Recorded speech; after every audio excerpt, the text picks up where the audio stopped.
realize that our body is really the product of our thoughts. We're beginning to understand in medical science the degree to which the nature of thoughts and emotions actually determines the physical substance and structure and function of our bodies. We've known in the healing arts of a placebo effect. A placebo is something that supposedly has no impact and no effect on the body, like a sugar pill or something. You tell the patient that this is just as effective. And what happens is the placebo has the same effect, if not greater effect, than sometimes the medication is supposed to be designed for that effect. So they found out that the human mind is the biggest factor in the healing arts, more so than sometimes the medication. If somebody is in a situation where they're sick and they have an alternative to try to explore what is in their mind creating it versus using medicine, if it's an acute situation that could really bring death to them, then obviously the medicine is a wise thing to do while they explore what the mind is about. So you don't want to negate medicine. Every form of healing has a place. There is only a stream of well-being that flows, you know. It is a stream of pure positive energy. And the universe, all that we know, is abundant with only that. This is a world that is based upon well-being, and well-being dramatically abounds. And when you are allowing that stream to flow in its fullness, you feel very, very good. And when you are pinching it off a bit, you feel not so good. There is only a stream of goodness or well-being which you are allowing or not. And your magnificent emotions are telling you what the mix is, how you're doing in your allowing or your resisting of this connection. You know people who have had terminal disease. Stop and think of the word dis-ease. Hyphenate the word. That's a body that's not at ease. We've got 1,000 different diagnoses and disease out there. They're just the weak link. They're all the result of one thing: stress. And you put enough stress on the chain, you put enough stress on the system, and one of the links breaks. Our physiology creates disease to give us feedback, to let us know we have an imbalanced perspective and we're not loving and we're not grateful. So the body's signs and symptoms are not something terrible. The question that's frequently asked is when a person has manifested a disease in their body temple or some kind of discomfort in their life, through the power of right thinking, can it be turned around? And the answer is absolutely yes. On November 23rd, I was diagnosed with breast cancer. I truly believed in my heart, with my strong faith, that I was already healed. During the day, all day long, I would just say, thank you for my healing. On and on and on I went, thank you for my healing. I believed in my heart I was healed. I saw myself as if cancer was never in my body. One of the things I did to heal myself was to watch very funny movies. That's all we would do, is just laugh, laugh, laugh. We couldn't afford to put any stress in my life because we knew stress was one of the worst things you can do while you're trying to heal yourself. From the time I was diagnosed, which was November 23rd, to the time I was healed totally was approximately 3 months. And that's without radiation and chemotherapy. Well, we come with a basic program. It's called self-healing.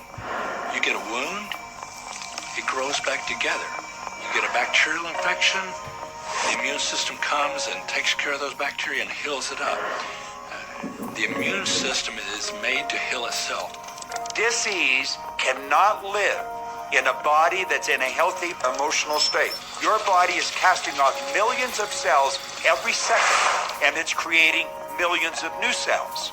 In fact, literally, parts of our body are replaced every day. Other parts take a few months, other parts a couple of years. But within a few years, we have a brand new physical body.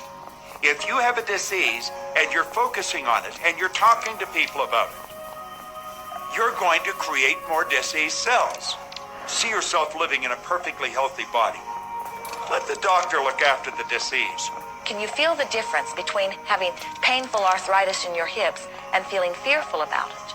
Or having painful arthritis in your hips and feeling hopeful about it? The difference between fearful and hopeful is the difference between recovery or not. Happier thoughts lead to essentially a happier biochemistry, a happier, healthier body. Negative thoughts, stress, have been shown to seriously degrade the body and the functioning of the brain, because it's our thoughts and emotions that are continuously reassembling, reorganizing, recreating our body. Remove physiological stress from the body, and the body does what it was designed to do. It heals itself. I've seen kidneys regenerated. I've seen cancer dissolved. I've seen eyesight improve and come back. I always say that incurable means curable from within. You can change your life, and you can heal yourself.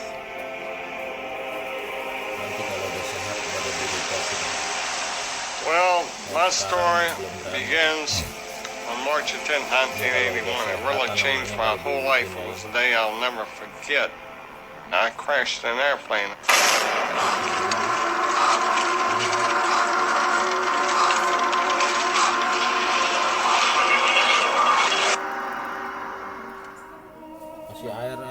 I ended up in the hospital completely paralyzed. My spinal cord was crushed. I broke the first and second cervical vertebrae. My swallowing reflex was destroyed. I couldn't eat or drink. My diaphragm was destroyed. I couldn't breathe. All I could do was blink my eyes. The doctors, of course, said all my life I'd be a vegetable. All I'd do is blink my eyes the rest of my life. That's the picture they saw of me, but it didn't matter what they thought. The main thing was what I thought.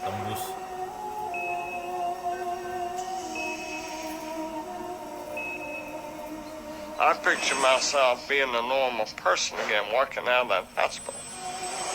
The only thing I had to work with in the hospital was my mind. As long as you have your mind, you can put things back together again.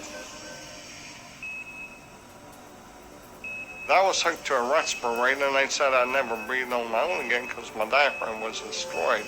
But this little voice kept saying to me, breathe deep, breathe deep.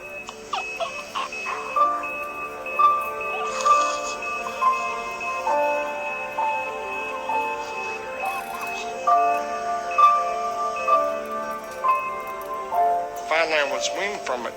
They were at a loss for an explanation. See, I could not afford to allow anything to come in my mind that would distract me from my goal and from my vision.